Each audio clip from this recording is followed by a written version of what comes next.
RDC est une et indivisible. Et la population de Tonon, c'est qu'il faut tout arrêter pour faire face à cette situation. Et que nous ferons de cette terre richement bénie un réel havre de paix, de prospérité et de progrès social.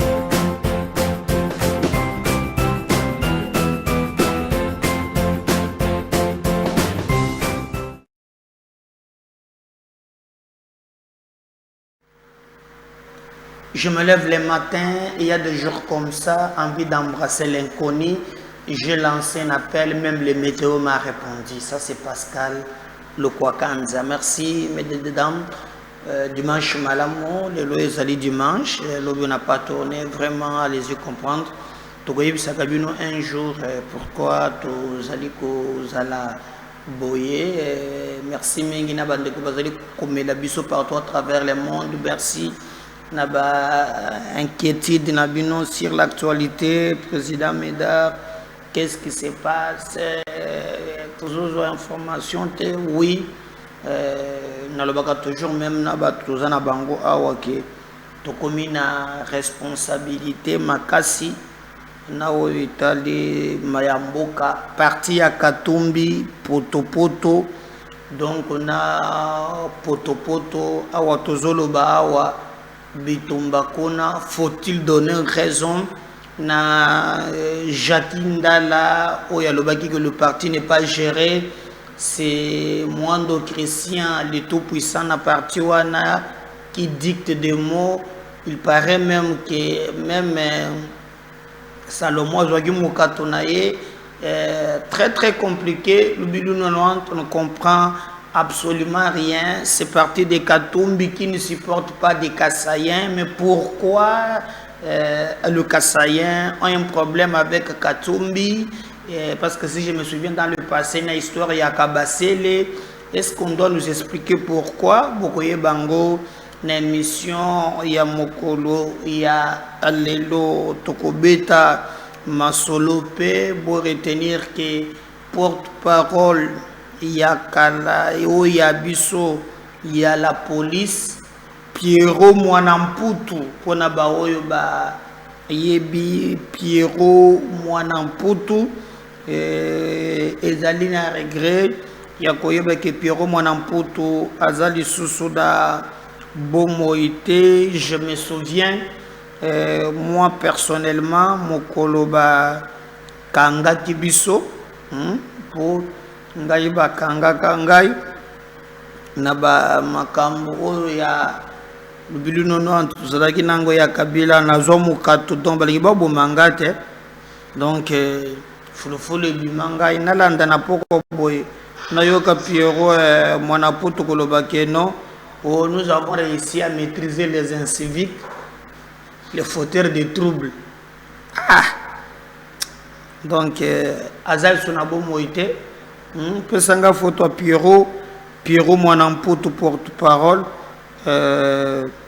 ezali vraiment likambo ya kokamwa Pierrot Mwanamputu.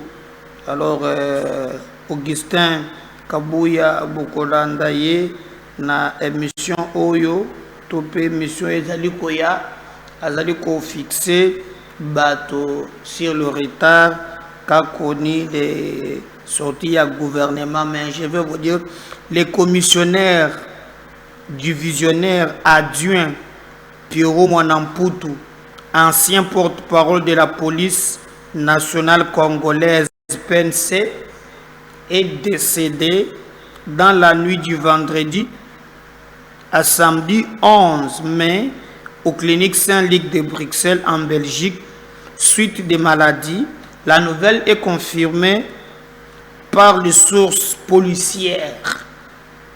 De son vivant, Pierrot Mwanamputu était très ouvert et avait bien collaboré avec le média. Pierrot Mwanamputu yewa na obozadiko comment nazali susu na bomoité donc wakofina Belgique nangambo ya bandaki vraiment kozwa ba soin azali susu na bomoité. Alors Assemblée nationale boyebi ke ticket ya bureau et Yebani. Donc, pour l'union sacrée, tout ça na Tike Oyo, premier vice-président, IDPS Prof Chilumbai, deuxième vice-président, toujours Mbosso. Déjà, dans l'union sacrée, ça ne marche pas. Hein? Dans la deuxième émission, confusion totale. Ba député, ba boy, Kester, Mwana Yabati, Serge Bahati, ceux qui rapportèrent Ndeko Yabemba. Alors, ba député, ba tombo qui moyen te, bango ba lobi wana waya boule, lobi lunonoan, biso, tokondima yangote, on dirait que là-bas. Alors, c'est très critiqué et pas yabato, bokondima, ato, mon côté. Alors, pour nous contredire les Cambouana, Assemblée nationale, boye ba ke parti en boussa et boye mot d'ordre, ba kei kotika vraiment candidature nabango, candidature ezali à l'honorable Penny Grace Nema au poste de questeur adjoint. Alors, toujours talakaka ndenge makambongo ezali ko okekende. Alors, réunion ngo esalamaki le 10 mai, boyebaki Augustin Kabuya nde muto abengaki réunion wana ba présidium nde babenga ngo na français, nde ba présidium elingo lobaki Bemba, Mbosso, Bahati, Sama Lukonde, nde bato bazwi mboka en otage, wana nde bazali ko dicter volonté na bango bino bozaka kana devoir ya kolanda muntu ata mon côté ameka kotia point de vue contraire. Retour animal bokotala que Félix Tshisekedi azalaki na Oyo na République du Congo et azwaki tête en tête na président Denis Sassou Nguesso ba sololaki matali vraiment mboka na biso. Bien, vous retenir aussi que toujours avant tout quand on a ba information qu'on développé conformément au mandat de SAMI RDC en coopération avec le FARDC, SAMI RDC mènera des opérations pour neutraliser les forces négatives et les groupes armés illégaux dans l'est de la République démocratique du Congo afin de restaurer et maintenir la paix, la sécurité, de créer un environnement sûr et protéger les civils et leurs biens en cas de menaces ou attaques imminentes. Les opérations visent à ouvrir les voies d'approvisionnement et faire en sorte que le civil soit à l'abri des intimidations, des déplacements et des meurtres, afin que la communauté puisse mener leur vie quotidienne sans interférence ni menace, a précisé la SADC. Donc SADC, balobi ki bango bako mitika lisusu ba parce que inquiétude des alaki SADC abandaki kopesa ba condition ole ya kobunda bitumba ono, il faut d'abord neutraliser pe ba wazalendo bango baza ba force négative surtout kobunda boyete, mais enfin tomoni que SADC va revenir na bon sens nde ba tolo poto balongo lobi ke non bakobunda bitumba et kozala vraiment ya kabujika na ma ya kozala vraiment blague te et puis na bitumba wana bakobunda et ko permettre que ba civil bada na bango à l'aise. Boyebi dernièrement que eloko moko esalami ba Rwanda abwaki bombe na kan ya ba réfugiés bato bakufi 16 ba blessé baza ebele. Tosuka keka na hypocrisie, il y a communauté, ce que vous appelez la communauté internationale, batuba mona vraiment ndenge makambo ezali wow. Na émission on a tiaki ba image ya bana le président Longola yango bato bazole lobi mama moko benginga lobi alali butute hein, s'il vous plaît na tiango lisusu ta kokufa tension esalaki ye passe ou en atrocité ou en moyen exact, mais ce qui a salité banani bakosa la boko ye bandengenin boko mona me bato bazoka taka ka lopele ce qui lopele donc ezali makambo ya pasi. Alors Délice Sanga a sali sorti na ye oyo azali ko kotela le cardinal Fridolin Ambongo, l'ouverture d'une information judiciaire contre le cardinal Fridolin Ambongo constitue une indication de plus dans la propension du pouvoir à exclure la contradiction du champ social et politique. Donc, pour na Délice Sanga et Sengeli Kotika Ambongo kaka asa la propagande ya Kagame muntu atelemela yete selon ye kosala likambwana ezali idée ya kolakisa ke pouvoir ya Kinshasa ezana pouvoir mukote ya kondima ki apekisa bato basekoloba ndenge bango ba kanisi ite. Je ne sais pas ce qui likambango ezali bongo. Or le problème ezali awa ezali ce qui batali dernière sortie à Tata Cardinal beaucoup monde que mayo ya lobby et keina lolenge ya kopesa be banguna ya Congo makasi. Tata Cardinal alobaki sans mâcher les mots que non ye amoni na mapinga na biso batie ba Rwandais ya ba FDLR oyo bato bazali vraiment kosala ba biloko wana.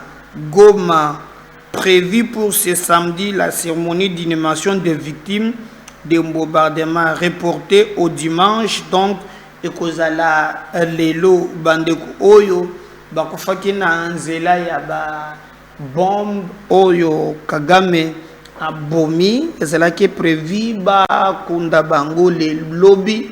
Mais les lots dimanche nde tosali boye nde bazali kobimisa bibembe wana ba kunda yango. Je crois que il faut même vraiment que chaba média et belé hein bato bomona le moment ya ba émotion wana et koki kozala quand même très bien on tient en silence bana na biso bazomona pasi il y a personne pour na ko telema pe komona ces atrocités ba parana bango bakufi bato baboya kinala kisaba image wana. Mais je suis obligé quand même parce que bato bamona que le monde regarde ce qui se passe au Congo.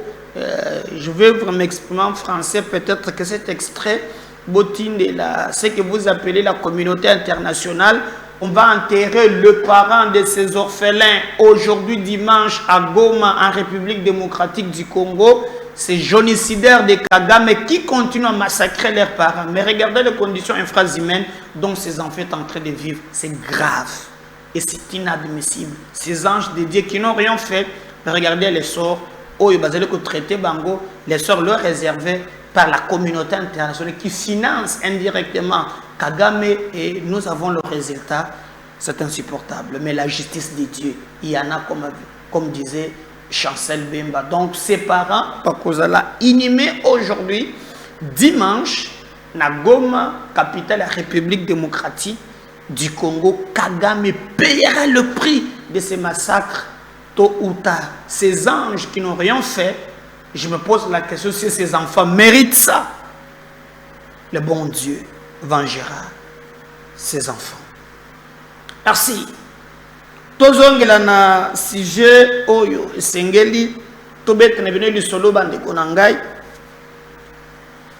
Le parti Yakatumbi ezali en réalité ko supporter te bandeko babengi bango bakasayen. Donc Jacques Ndala lobaki yango le kambwana bato ba contredisaki yango. À l'époque Jacques alobaki que son entourage, l'entourage de Katumbi, baza hostile à Bakasayen. Moi je vous avais dit non.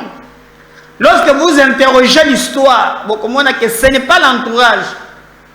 Entourage et Betaka Masolo oyo leader alingaka. Vous comprenez?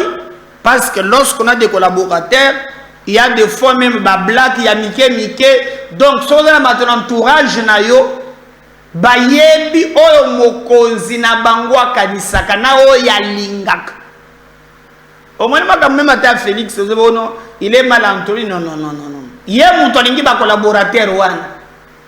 Madame mal entouré za la carte. Il y a mon tolingi parce que bazobe. Na pèse exemple Nicolas. Likambu ya Nicolas Kazadi. Na ba lampadaire. Le boulot ya foko. Ya lingi ba benga ngo puite. 279 000 $ na libulumo. Mais oh ya cher. Ils ont 6 000, 7 000. Pembo ya maboulot, ba millions combien? C'est le seul 4. Mais je crois que le président, qu'est-ce que le président veut faire? Ils ont sanctionné Bango Justice, c'est ça la Moussala. Oh non, Katumbi, ils ont été collaborateurs. Et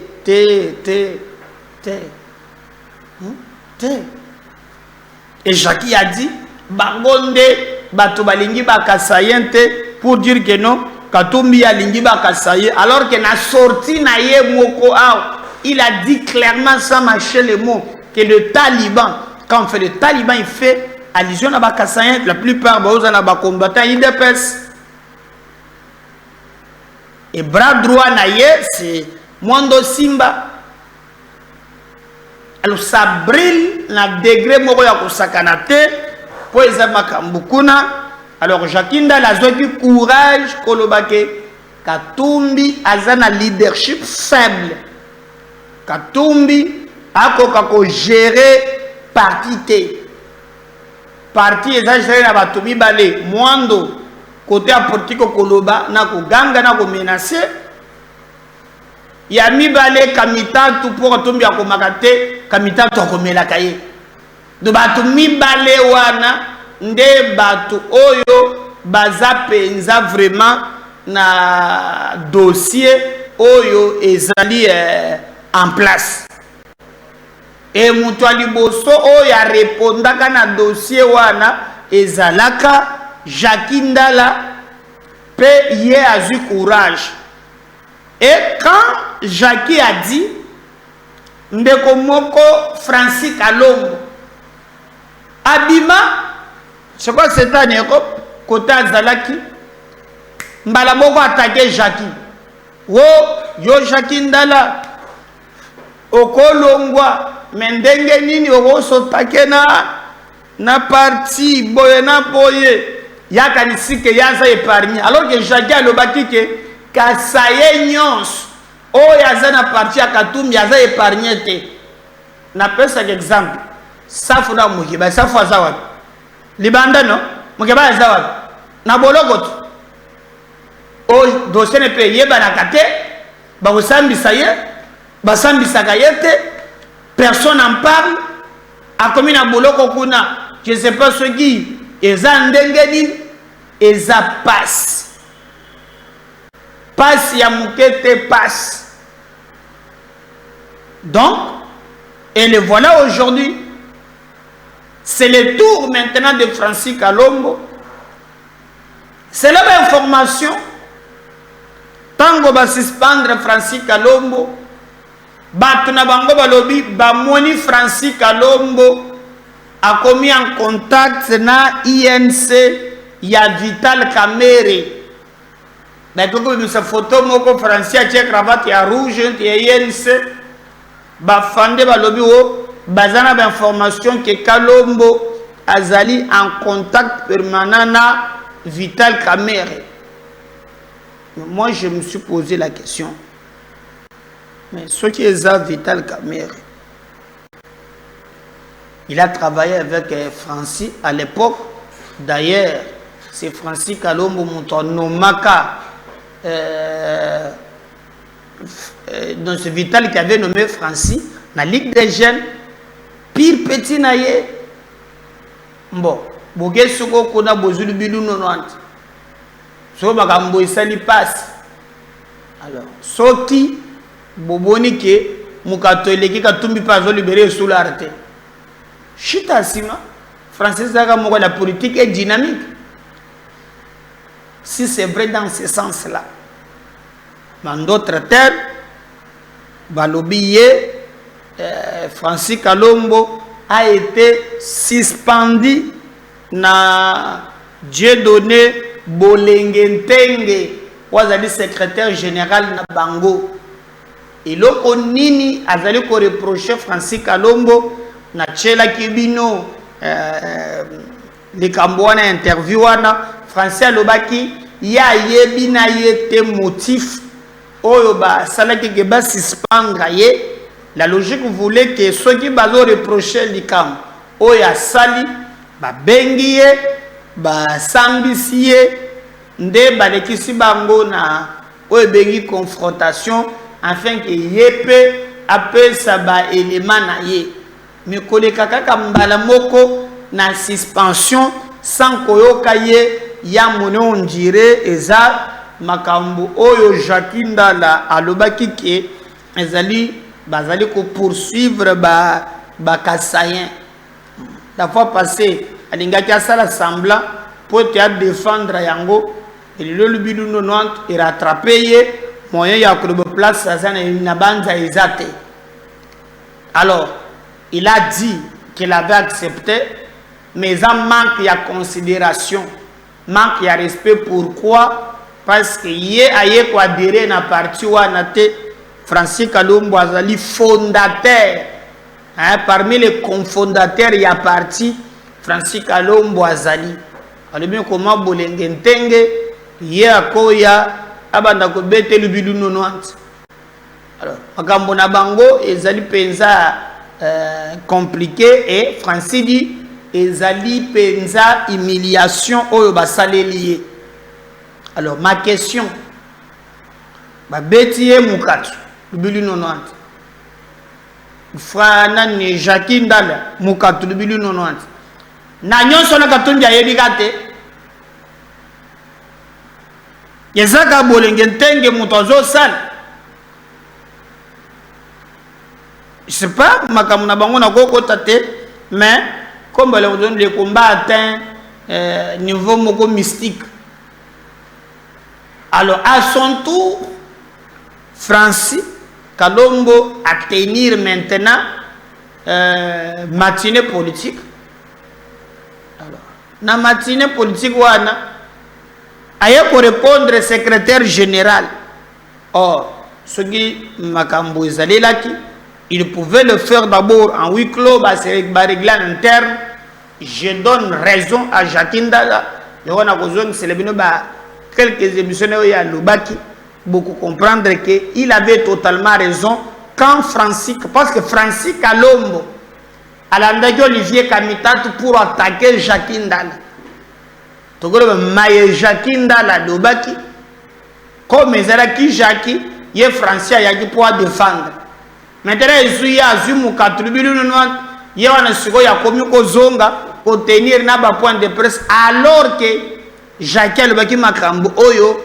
Iye a comprendre ki yango ata mukete mais ele ko kamu sabato parce que mboka na biso maye malobi tribalisme et ko sila lelo te moto mokote asenga nzambe abotama ekolo ya zalité. C'est Dieu qui nous a imposé et que moko na biso esengeli azala fier na oyo zamba tindele na mukili na mission oyo ebongiye azala penza moto na ekolo naye mais oyo komi likambo msusu Kassayen katumbi na chasse na bango. Ça me rappelle encore dossier ya Kabasele oyo na kolanda muyambo ki ya envie katumbi abotola ye mini na yepe abete gogomwa na bato adaya. Donc très compliqué. Suivons Francis Kalombo, revenons juste après. Je ne peux pas moi produire un tel chiffon, mais je ne peux pas moi produire un tel chiffon pour un grand parti comme le nôtre en tant que secrétaire général, qui l'analyse sur le plan de droit. C'est... non. S'il a envie de gérer le parti, il est secrétaire général. J'ai l'impression que ce qui le préoccupe, c'est la ville-province de Kinshasa. Il nous a mis les bâtons dès le départ que nous avons été dans cette ville, à la tête de cette ville. il n'a jamais été tranquille. Avec une dame qui est tout le temps à ses côtés, j'étais son nom, qui pense que la ville ici c'est elle. Mais elle était candidate, aucune photo d'elle. Même pas une photo d'affiche, on n'a rien vu, nulle part. Et nous souffrons ici. Parce qu'on nous a mis avec des gens, tout a été fait pour que nous puissions échouer. Mais quand le secrétaire général aujourd'hui parle de l'échec, mais lui-même a échoué, non? Lamentablement. Nous avons un secrétaire général, je lui mets à défi qu'on lui donne 2000 francs qu'il a acheté des arachides au marché, si on va le suivre même par 2 personnes. Ici, inconnu. Même chez lui à Kisangani, je suis plus populaire que lui. Non, qu'il aille simplement faire... Qui le connaît d'ailleurs? Mais il va se comparer à nous. Je suis désolé. Ensemble ne va pas mourir parce qu'il y a quelqu'un qui est imbu de sa personne, qui pense que lui doit dicter des lois. Lui doit faire ce qu'il pense être bien. Non. Mais je ne peux pas moi produire un tel chiffon pour un grand parti comme le nôtre en tant que secrétaire général, qui l'analyse sur le plan de droit. C'est... non. S'il a envie de gérer le parti, il est secrétaire général. J'ai l'impression que ce qui le préoccupe, c'est la ville-province de Kinshasa. Il nous a mis les bâtons dès le départ que nous avons été dans cette ville, à la tête de cette ville. Il n'a jamais été tranquille. Avec une dame qui est tout le temps à ses côtés, j'étais son nom, qui pense que la ville ici c'est elle. Mais elle était candidate, aucune photo d'elle. Même pas une photo d'affiche, on n'a rien vu, nulle part. Et nous souffrons ici. Parce qu'on nous a mis avec des gens, tout a été fait pour que nous puissions échouer. Mais quand le secrétaire général aujourd'hui parle de l'échec, mais lui-même a échoué, non? Lamentablement. Nous avons un secrétaire général, je lui mets à défi qu'on lui donne 2000 francs qu'il a acheté des arachides au marché, si on va le suivre même par 2 personnes. Ici, inconnu. Même chez lui à Kisangani, je suis plus populaire que lui. Non, qu'il aille simplement faire... Qui le connaît d'ailleurs? Mais il va se comparer à nous. Je suis désolé. Ensemble ne va pas mourir parce qu'il y a quelqu'un qui est imbu de sa personne, qui pense que lui doit dicter des lois. Lui doit faire ce qu'il pense être bien. Non. Wana Bolandi Francis Kalombo, il n'y a pas de débat. Je crois que... Est-ce qu'on peut donner raison à Jacques Ndala? Écoutez ce qu'il avait dit à l'époque, avant qu'il y ait Francis Kalombo attaqué Tango Zoaki Bango, Matikaki. Regardez ça.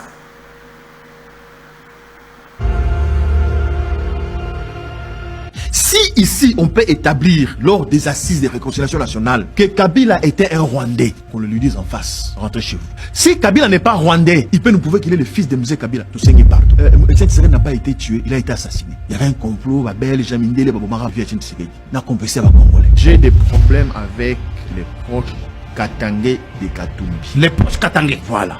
Qui ne supportent pas le Kassaya. Et ça, c'est vrai, c'est vérifiable. Vous avez combattu pas vos Kassaya. Mais oui, je Kassaya super dans la partie, notamment Francis Kalombo. Est-ce que Baza combattu Francis Kalombo n'a pas fait 21 provinces de tournée pour parler de Katumbi. Même Mukeba, il n'a pas fait 21 provinces de tournée pour parler de Katumbi. Donc, Kassaya il indique qu'au salive la province n'y pour parler de Katumbi. Expliquez you. Mais Jackie, c'était un vrai problème parce que c'était du Kassai, les frères du président de la République. Depuis que le Congo existe, commençons par Kimbangu, on a tué Qui a tué Kimbangu? On vous dit c'est le Babel, c'est le Bamba qui est. Non, avec la complicité des Congolais. Tant que Lumumba la camion, premier ministre congolais, le premier ministre congolais dans le Bissau. On va monter par l'indépendance, on a tué Moussé le roi des Kabila dans son bureau, dans l'endroit où il était censé le mieux sécuriser, assassiné. Rossi Mukendi, Azam Bazar Moïbité. Je l'ai immortalisé hein, dans preuve. Cette émission, les peuples ont toujours la pensée des Nzambe c'est tellement que na vidéo n'a pas massasi. Et ça qui na marche na kati ya paroisse azu massasi ya koyi. Ni banderole, ni papier, ni chapelet na maboko, ni nzete, ni koni. Ba vidéo ça. Nzambe alisi lomota la mwana mbali na ko na mboka o. Ba to ba memi, ozo tambola na ba vidéo ezali makila ba kira kati église ya Nzambe. Qui a tué aussi Mukuni? Donc c'était justement seulement les Katangais qui ne vous supportaient pas. Il y a évidemment 1, 2, 3, 4 Katangais qui sont vraiment proches de Katangais. Vous les connaissez bien sûr, non? Moïse Katumbi était au courant, il a laissé carrément ça. Un instant. Moïse Katumbi, vous ne le connaissez pas. Beaucoup de gens le voient à la télé et tout ça. C'est quelqu'un qui est... Non, si j'ai dit un grand cœur, c'est peut-être trop. C'est quelqu'un qui observe énormément, qui regarde. Pérou Loire disait qu'il n'a pas de personnalité, il ne sait pas prendre des décisions et voilà. Pour moi et vous, Pérou n'est pas un modèle. Est-ce que le secrétaire général est parti ensemble à permettre ou bien président Moïse Katumbi ou bah cadre il y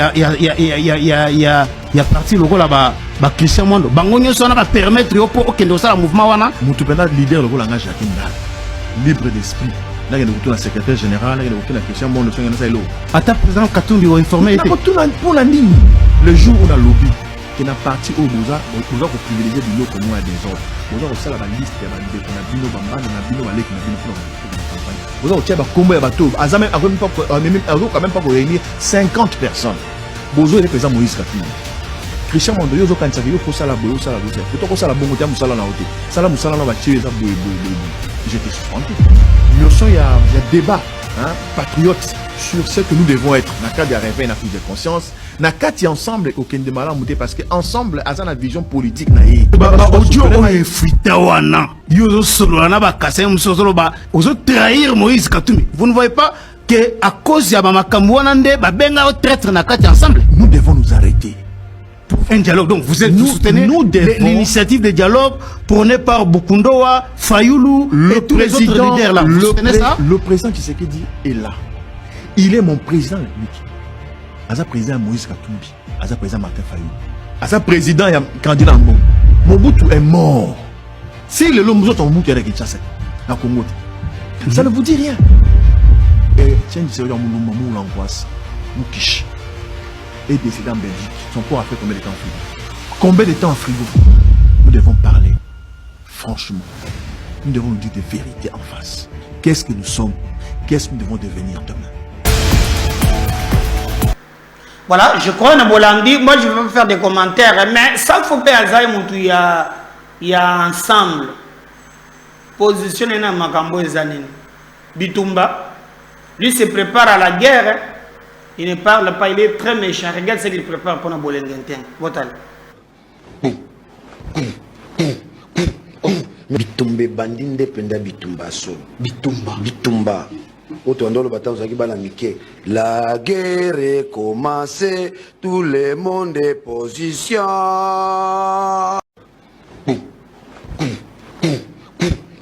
Bitumbe bandinde penda bitumba so. Bitumba. Otondo le bataille zaki bala mike. La guerre est commencée, tout le monde est position.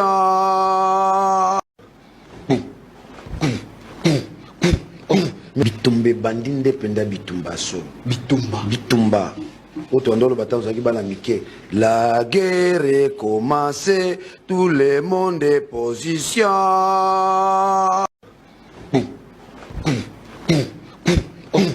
Mbasso zara 300 francs. Son assomme là $400 monsieur. Et que zoa à côté mon robot. Tozo kenabino ce qu'on a métaphysique, métaphysika. Kindo qui a solo, ya jeté. Hein? Kindo qui a solo la kata bonzambe pena parce Mbasso zara 300 francs. Son assomme là $400 monsieur. Et que zoa à côté mon robot. Tozo kenabino ce qu'on a métaphysique, métaphysika. Kindo qui a solo. Il y a jeté. Kindo qui a solo la kata bonzambe pena. On a battu ensemble donc Monique ça chauffe. Ba escromo ko batie bango maboko bazale ko utiliser ceux qui ba yeli peyo kota la bangote bazale ko utiliser comme ya maman Denise la très distinguée première dame pour na ko escroquer bateau bilu 90 talande bazu bango. Les amis de la première dame, Denise Tshisekedi, une association postiche imaginée par le génie du mal, incarné par Sieur Valentin. En réalité, c'est un imposteur passé maître dans l'art d'escroquer les esprits distraits et les ignorants.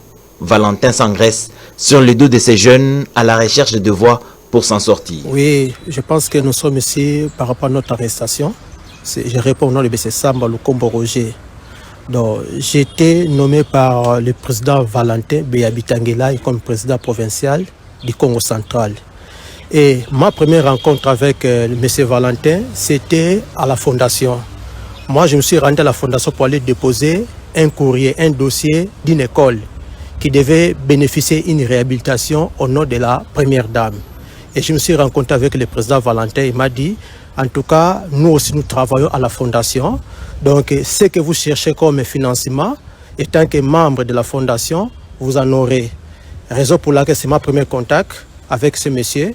Il m'a promis que je fasse un effort de me présenter à Tchango pour notre deuxième rencontre. Et en voyant tout cela, il nous a dit que non, c'est elle parmi les gens qui est à côté de la maman. Donc tout ce que nous demandons comme financement, ils vont nous donner cela. Voilà la raison pour laquelle j'ai fait un petit déplacement pour le Congo central et pour recruter beaucoup de gens afin de soutenir les actions de la première dame. Et tout ce qui vient de se passer, il nous a dit que non, après l'implantation, la première dame viendra au secours pour vos projets, vos financements et tout ça passera dans une bonne condition. Et quand je me suis rendu à Mwanda pour accompagner le chef de l'État par rapport à sa campagne, je suis arrivé à Mwanda. C'est à partir de là, les cartes que nous détenons, nous avons brandi ça auprès de la délégation de la première dame. Ils ont dit que non, cette carte est bien votée. C'est ce qui a poussé davantage que je puisse prendre conscience de préparer un dossier pour vérifier si réellement la structure dépend de la première dame. Et nous sommes arrivés à la fondation pour vérifier jusqu'à ce qu'on nous a dit que non, venez un autre jour. Voilà, le type en question nous a perçu les $35 par chaque candidat. Nous étions aussi des candidats députés nationaux et provinciaux au nom de la première dame. Donc les candidats nationaux devaient payer $35 à chaque candidat et les candidats députés provinciaux devaient payer $30 comme président provincial. De lister les différents membres, ils devaient prendre part dans toutes ces entreprises-là. Nous avons envoyé la liste à l'OGFREM. Nous avons envoyé la liste à la Régie des eaux. Nous avons envoyé la liste à la SNEL. Nous avons envoyé la liste presque dans toutes les entreprises. Mais à l'exception des messieurs qui cherchaient la promotion, qui travaillent à la SNEL Zongo, qui l'a perçu sont $200. $200 pour la promotion, pour que ces messieurs-là puissent avoir la promotion. Et en voyant tout cela, il nous a dit que non, c'est elle parmi les gens qui est à côté de la maman. Donc tout ce que nous demandons comme financement, ils vont nous donner cela. Voilà ce qui est arrivé avec ce monsieur. Il nous a escroqué en disant que non, nous sommes les membres de la fondation, c'est nous qui sommes mieux placés pour vous financer. Moi, je me nomme au nom de Constantin Mahindou Diakese. Je suis un jeune leader, un acteur sociopolitique. Je me suis vu pour la première fois avec M. Valentin. C'était dans un flat hôtel à 14e rue Mamik Palace. Nous sommes discutés avec lui concernant la structure. Et il nous a proposé un accord de principe d'adhérer 150 membres. C'est ce qu'il nous a demandé. C'était d'adhérer 150 membres et après avoir fait ces adhésions, que nous aurons maintenant à bénéficier les opportunités de la première dame, entre autres les financements, les engagements, et il va aussi peser de son poids pour les potentiels candidats, pour que ces candidats-là soient des députés. Alors, étant donné cela, lorsque nous avons commencé avec lui, fin d'année 2021, Tobandi n'a pas adhésion, n'a pas membre, la fiche d'adhésion c'était à 2000 francs et la carte c'était à 5000 francs. Mais derrière la carte, ezalaki na effigie ya maman n'a pas comment laisser passer na sima. Oyo bandai ko permettre ata beaucoup tani na autorité civile militaire ou bien ba assister bino. balekisi yo pe biso toyebaki ke mais Valentin ndenga ayebisaki biso atravaillaka na kati ya fondation Denise na janvier 2022 nde abandi mpo na biso na province ya Kinshasa lokola nga président provincial ya Kinshasa asengi biso baliste ya bamembre na biso oyo ezalaki moyena 1000 francs. C'était na 2022 si je ne m'abuse pas. Asengi ba 1000 francs. Moi j'avais donné plus de 89 noms. Auto sangisa kimbongo la personne qui a perçu cet argent est la secrétaire na Maman Solange. Ndemutu abande ko zo ba mbongo wana. La pauvre dame pa ebaki lo te yé pas saka lo wa biso to ebi que président a travaillé à la fondation.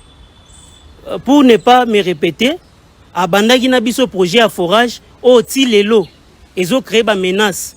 Balobi que première dame a tikela bango monument. Au projet on a un forage et tikala aussi laté. Dans un quartier, dans un milieu qui est périphérique. D'ailleurs, Mouto to kendo cha forage na lupango na ye, paix à son âme à Koufa. Donc, Monsieur Valentin, nous sommes des victimes. Il y a escroquerie na ye à ciel ouvert. Ne biso na contre-vérification, to kenda ki ti na fondation Denise pour to vérifier véracité à Likambo. Si réellement Monsieur Valentin travaille à la fondation. Pour ebisangai que Monsieur Valentin baebi était na fondation. Sortir. Valentin s'est fait passer pour un membre de la fondation Denise Nyakiro Tshisekedi. Avec l'influence qui en résulte, il roule nombreux dans la farine, soutire de l'argent et tire profit des biens d'autrui. Ces 3 victimes racontent leur mésaventure qui a duré 3 ans, pendant lesquels Valentin n'a tari de machination. Dénoncé, il a été pris par les services de sécurité et devra faire face à la rigueur de la loi, et il servira d'un cas d'école pour tous ceux qui oseraient lui emboîter les pas. J'espère qu'on a bolandi très bien pour comprendre Ndengenini Makambo Masali Kotambola, le pays des escrocs. La plupart talendenge bazali ko salabato Makambo Mabe bachie maboko basambisa. Partagez le lien, abonnez-vous, vous likez, vous commentez. Si le Seigneur ne revenez pas, nazoye le sous. Bon dimanche. Namabota Nabi.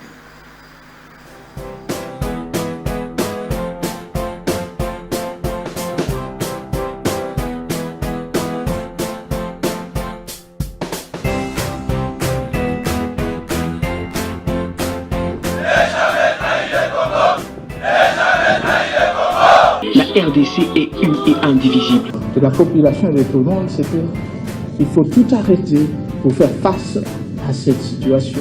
Et que nous ferons de cette terre richement bénie un réel havre de paix, de prospérité et de progrès social.